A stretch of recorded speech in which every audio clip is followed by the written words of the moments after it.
Automobile 5s, Nissan acknowledges missed opportunities with product, addresses regional customers.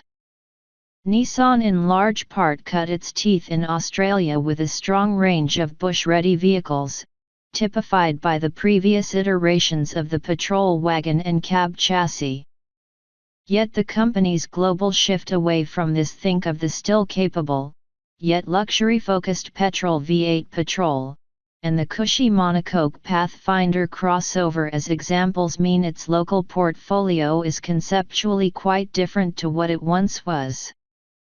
You could even throw into the mix the NP300 Navara Ute which, while still available in workhorse derivatives, has been marketed in large part with a focus on its more sophisticated coil-sprung rear and upmarket cabin for lifestyle buyers.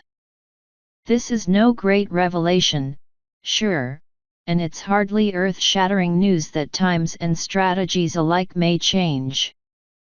Yet Nissan Australia concedes its long-standing representatives in regional areas would like a little bit of that no-frills toughness to return.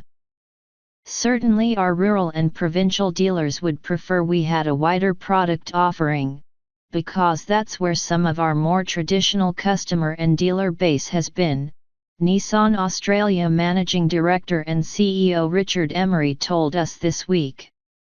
They, like us, would love to be selling more vehicles across a broader segmentation and for us to be able to provide them with a broader product offering, he added, though also said regional buyers were increasingly shifting towards different buying patterns.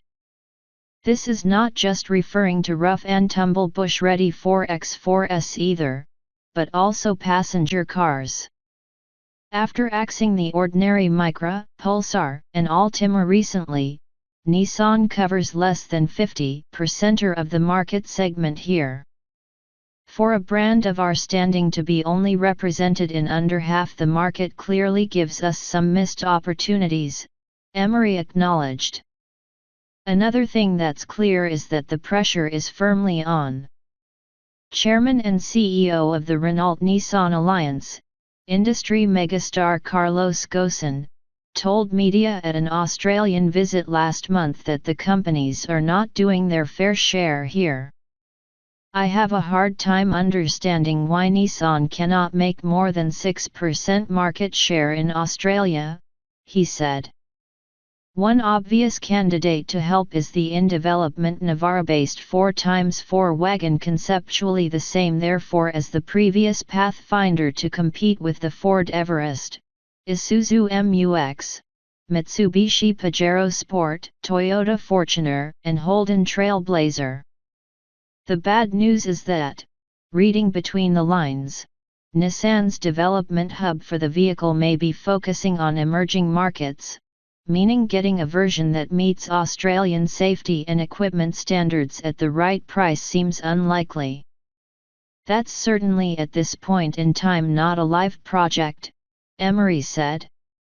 Yet like all things, product cycles come in waves, and Nissan Australia's hands are to some degree tied by global product development decisions.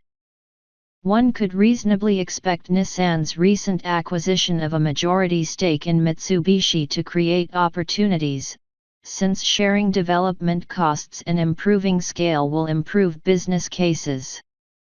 Though whether the much-hyped CO-developed Petrol and Pajero will ever materialize remains a contentious issue, at least through external communications.